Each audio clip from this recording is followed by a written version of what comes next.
What's up? Aside from using it as background noise for developing alcoholism and occasionally looking over to see some real action, people turn on the Super Bowl to watch the commercials. At $6.5 million for a 30-second spot, you'd think they'd actually be good, but you'd be wrong. The ads from Super Bowl 56 were no exception, so let's check them out.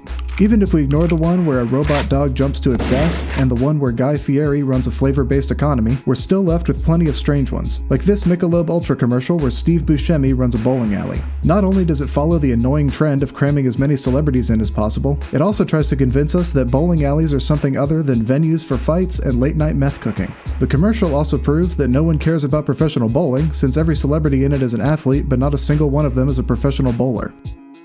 Next up, we have a Pringles commercial where Nacho Libre's stunt double tries to fist a Pringles can and gets his hand stuck. He ends up living the rest of his life like that, which seems to be more of a commentary on the American healthcare system than anything else. The man goes to the hospital twice in the span of this 90-second commercial, and not once does a doctor say, "Hey man, do you want us to cut that dumbass can off your arm?"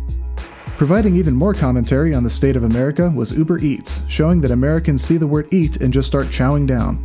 Obviously, the joke is that Uber Eats delivers more than just food, but the message is weakened a bit when they use props instead of the real thing. Make these people commit. If you're gonna lower yourself to eating a diaper, eating soap, or eating kitty litter in a commercial, go all the way and eat the real thing like this hero did.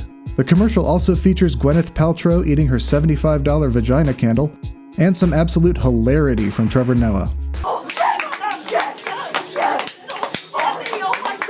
Later, we saw Amazon's Black Mirror episode where Alexa infiltrates the minds of Colin Jost and Scarlett Johansson.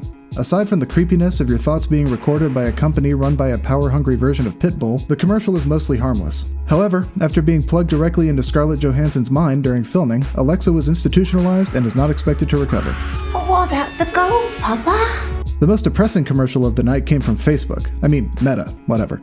Anyway, they apparently want us to relate to an animatronic dog. In modern fashion, the dog gets laid off and takes a series of odd jobs before finally accepting his fate as the world's best-dressed roadkill. Just before he enters the pearly gates of Chuck E. Cheese, he gets rescued and propped up at a museum.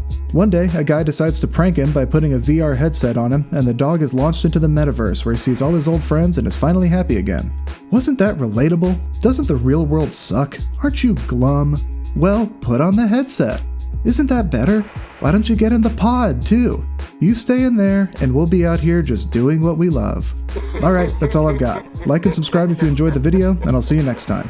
You just been driving me crazy. You've been driving me crazy, driving me crazy. You've been driving me crazy, driving me crazy. You've been driving me crazy, trying me lately, trying me lately. You've been trying to try me lately, trying me lately.